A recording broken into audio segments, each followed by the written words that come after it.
La mente formada por el Evangelio, conociendo las glorias de Cristo, por John Piper. En el mensaje anterior dije que la mente formada por el Evangelio sirve al corazón formado por el Evangelio. Pensar correctamente sobre Dios existe por el bien de sentimientos correctos por Dios. La doctrina escritural existe por el bien de deleites espirituales. La función de la mente es proporcionar el combustible de la verdad para el horno del corazón, y la función del corazón es quemar con alegría ardiente en Dios. Intenté mostrar cómo el Evangelio, especialmente la muerte de Cristo en nuestro lugar, hace posible que la gente que está depravada y culpada tenga felicidad eterna en la presencia de Dios. Las mejores noticias en todo el mundo es que Cristo ha absorbido la ira de Dios contra nosotros. Nos ha quitado el corazón depravado de ceguera y nos ha dado un corazón que ve y disfruta de la gloria de Cristo sobre todas las cosas. Así que el corazón formado por el Evangelio es un corazón que aprecia y atesora a Jesucristo más que la salud o riquezas o hasta la vida misma. Y, por lo tanto, el corazón formado por el Evangelio magnifica la belleza y valor de Cristo, al estar satisfechos en Él sobre todo lo demás. Dios es más glorificado en el corazón formado por el Evangelio, porque el corazón formado por el Evangelio se satisface más en Él. Ve y conoce las glorias de Cristo. Ahora nos centramos en la mente formada por el Evangelio. A fin de que el corazón formado por el Evangelio atesore las glorias de Cristo sobre todas las cosas, la mente formada por el Evangelio debe ver y conocer las glorias de Cristo. No podemos amar con el corazón lo que no conocemos con la mente. Por lo tanto, la obra de la mente, conocer correctamente a Dios, es absolutamente esencial. Una paradoja del corazón y mente. He dicho que la función de la mente es proporcionar el combustible de la verdad para el horno del corazón, y la función del corazón es quemar con alegría ardiente en Dios. En otras palabras, la mente sirve al corazón. No obstante, no es tan simple. La mente humana tiene su propio tipo de depravación junto a la depravación del corazón humano. Ambos necesitan ser redimidos por medio del Evangelio. Hay una paradoja aquí. Por un lado, estoy sosteniendo que la mente formada por el Evangelio sirve al corazón al proporcionar el combustible de la verdad. Por otro lado, el corazón formado por el Evangelio sirve a la mente, porque la ceguera de la mente se origina en la dureza del corazón. Por lo tanto, la paradoja. El corazón necesita verdad de la mente, a fin de que responda adecuadamente, pero la mente está cegada por la dureza del corazón. Nuestro problema más profundo. Voy a intentar ilustrar esta paradoja con algunos textos bíblicos. En Juan 3, 19 y 20, Jesús dijo: Y esta es la condenación, que la luz vino al mundo, y los hombres amaron más las tinieblas que la luz, porque sus obras eran malas. Porque todo aquel que hace lo malo aborrece la luz, y no viene a la luz, para que sus obras no sean reprendidas. En otras palabras, nuestro problema más profundo no es que la mente no tiene acceso a luz y verdad, sino que el corazón odia la luz y ama la oscuridad. La mente está cegada por un corazón que odia la luz y ama la oscuridad. El problema no es que estamos en la oscuridad, sino que amamos estar en la oscuridad. El problema no es que estamos en la oscuridad, sino que amamos estar en la oscuridad. Esto significa que si la mente va a escapar de la oscuridad y ver las cosas de la manera que son realmente, entonces el corazón debe ser librado de su enredo amoroso con la oscuridad y su odio de la luz. Pues todos sabemos de la realidad de que la mente regularmente distorsiona la realidad para que parezca que encaje con el deseo del corazón. Aquí está la manera en que Pablo lo dice: teniendo el entendimiento entenebrecido, ajenos de la vida de Dios por la ignorancia que en ellos hay, por la dureza de su corazón. Date cuenta de cuál es nuestro problema más profundo en el texto. No es la ignorancia de la mente, es la dureza del corazón. ¿Ves la conexión lógica entre estas dos cosas al final del versículo? Por la ignorancia que en ellos hay, por cuenta de, dureza de su corazón. La dureza del corazón es el motivo por el que la mente es ignorante. Así que Jesús y Pablo están diciendo la misma cosa. La oscuridad de la mente no es nuestro problema más profundo. La dureza de corazón es nuestro problema más profundo. Y esa dureza consiste en el odio a la luz y el amor a la oscuridad. Esto es lo que tiene que ser vencido para que la mente sea librada para servir al corazón como Dios quiso que fuera. Mientras el corazón odie la luz y ame la oscuridad, la mente inevitablemente torcerá las cosas para justificar el amor que el corazón tiene a la oscuridad y justificar el odio que el corazón tiene hacia la verdad. El remedio. El remedio tanto para el corazón duro como para la mente oscurecida es el Evangelio de Jesucristo. Llega hasta nosotros de dos maneras.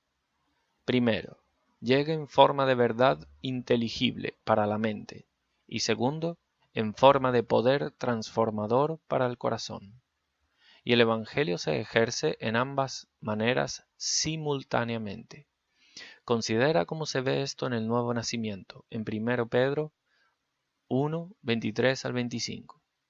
Siendo renacidos, no de simiente corruptible, sino de incorruptible, por la palabra de Dios que vive y permanece para siempre.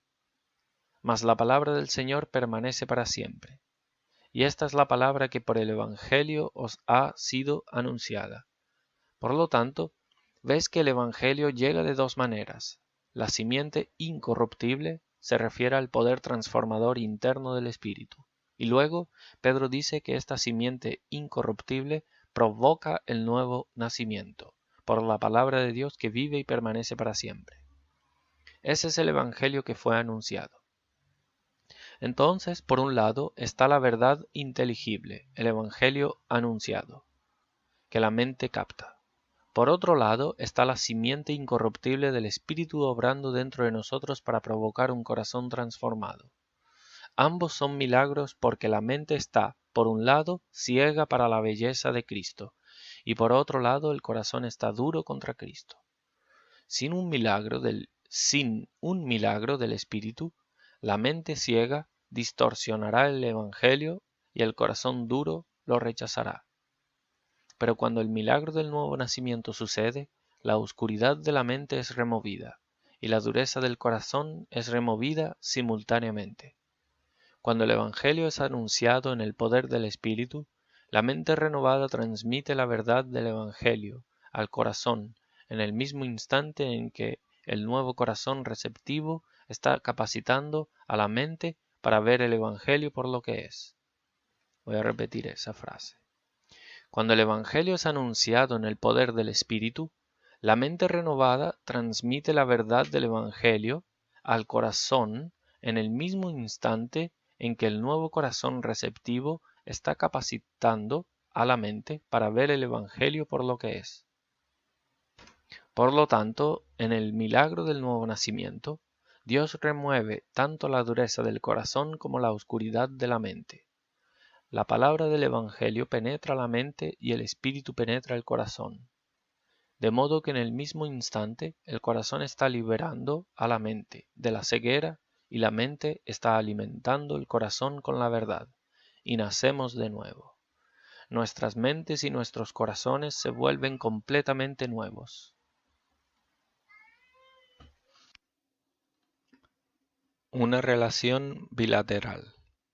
Entonces, cuando digo que la función de la mente formada por el Evangelio es proporcionar combustible para el horno del corazón formado por el Evangelio, y cuando digo que la función del corazón formado por el Evangelio es quemar con alegría ardiente en Dios, No quiero decir que la influencia va toda en una dirección, de la mente al corazón.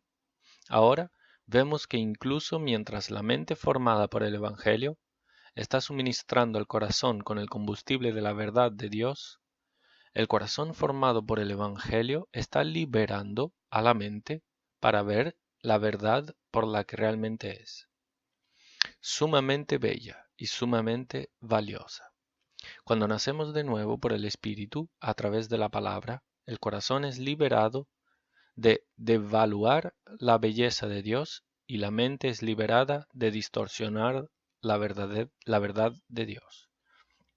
Por eso, la mente formada por el Evangelio es la mente que ha sido liberada de la esclavitud al engaño y distorsión, y ahora puede ver la luz del Evangelio de la gloria de Cristo como realmente es. Segunda carta a los Corintios 4:4. La mente formada por el Evangelio es indispensable. Ahora vuelvo a mi punto básico. El llamado primario de la mente formada por el Evangelio es proporcionar el combustible de la verdad para el horno del corazón formado por el Evangelio. Enfatizo esto porque el objetivo final de Dios en el universo no es solamente que lo veamos por quien realmente es, sino que lo disfrutemos como totalmente satisfactorio. Un conocimiento correcto de Dios no glorifica a Dios hasta que produzca afecciones correctas por Dios. Me gustaría pasar el resto de nuestro tiempo en este mensaje mostrando desde la Escritura que el uso correcto de la mente formada por el Evangelio es indispensable para servir al objetivo final de Dios, concretamente, que el corazón humano disfrute de Dios como un tesoro totalmente satisfactorio. Me gustaría mostrar esto desde 6 textos. La mente formada por el Evangelio y la salvación. Primero, Romanos 10 del 1 al 3. Hermanos, ciertamente el anhelo de mi corazón y mi oración a Dios por Israel es para salvación. Porque yo les doy testimonio de que tienen celo de Dios, pero no conforme a ciencia. Porque ignorando la justicia de Dios y procurando establecer la suya propia, no se han sujetado a la justicia de Dios. Observe 5 cosas sobre este texto. Primero, la gente tiene celo. Versículo 2. Doy testimonio de que tienen celo. Sus corazones están apasionados, no son indiferentes, no son apáticos, son sinceros y fervientes. Segundo, sus celos es de Dios. Versículo 2. Doy testimonio de que tienen celo de Dios. Por lo menos, esta es la etiqueta que le ponen. Son religiosos. Tercero, este celo de Dios no se basa en un uso correcto de la mente. No es basado en un conocimiento correcto. Versículo 2b. Pero no conforme a ciencia. El horno de sus corazones está quemando, pero el combustible no es el combustible de la verdad. La mente falló en proporcionar el combustible de la verdad, y el corazón está en llamas con una falsa idea de Dios. Cuarto, por eso no son salvos. Versículo 1.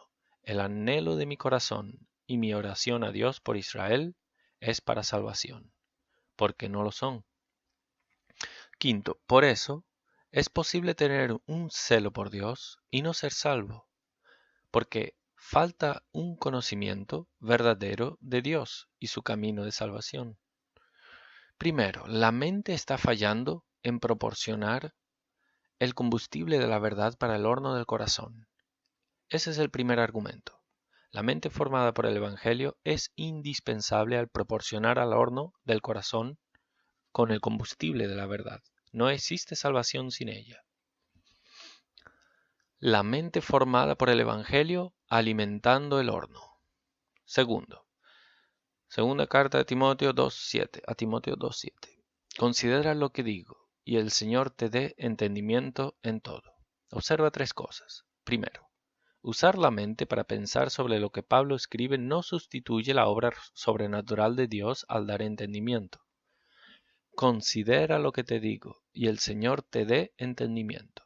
Segundo, la fe en la obra sobrenatural de Dios dándonos entendimiento no sustituye pensar sobre lo que Pablo escribió.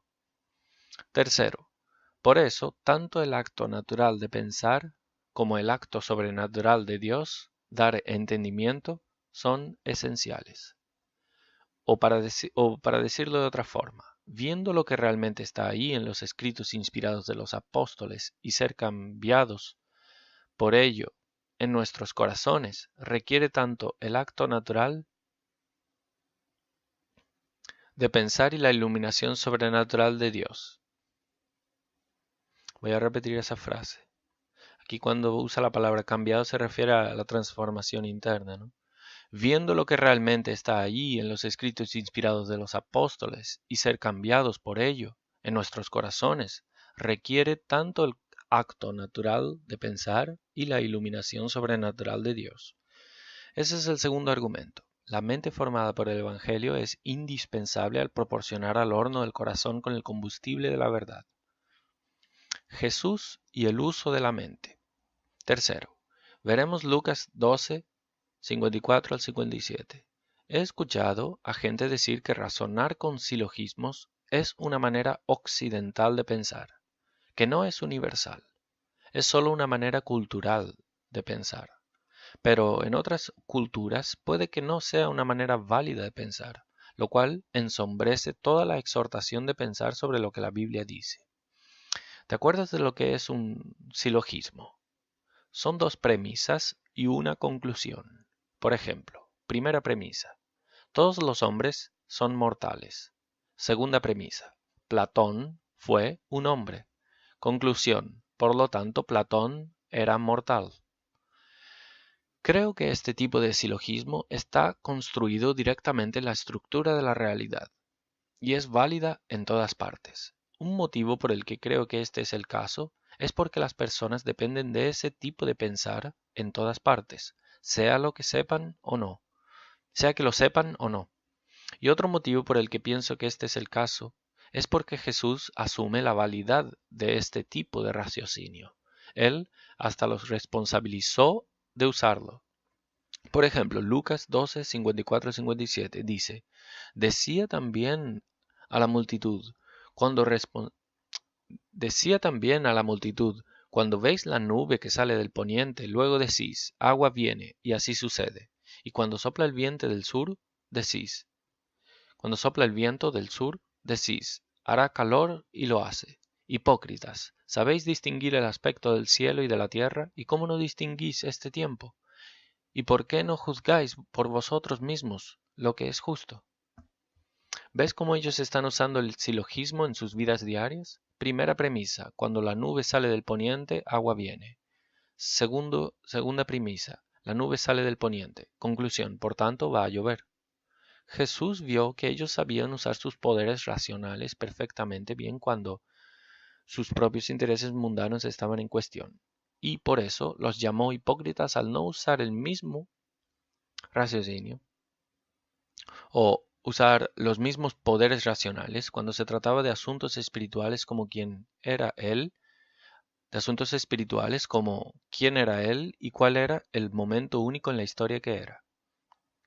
Así, mi tercer argumento de que deberíamos usar nuestra mente formada por el Evangelio para proporcionar verdad al corazón es que Jesús mismo criticó su propia generación por no utilizar sus mentes adecuadamente para ver la realidad espiritual.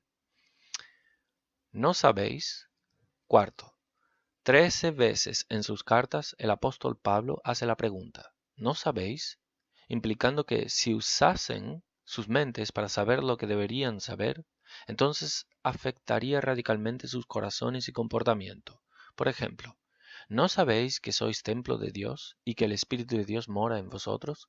Primera carta a Corintios 3:16. ¿No sabéis que un poco de levadura leuda toda la masa? Primera Corintios 5:6. ¿O no sabéis que hemos de juzgar a los ángeles? Primera Corintios 6:3. ¿No sabéis que vuestros cuerpos son miembros de Cristo? Primera Corintios 6:15. Lo que quiero decir es, si estuviesen usando vuestras mentes como deberían, a fin de saber las cosas que les dije, eso haría una gran diferencia en vuestras vidas. Hermanos, no seáis niños en el modo de pensar, sino sed niños en la malicia, pero maduros en el modo de pensar. 1 Corintios 14:20. Por lo tanto, mi cuarto argumento de usar la mente para alimentar el corazón es que Pablo insistía que saber correctamente era esencial para vivir correctamente. La obra de la mente y la función del maestro. Quinto.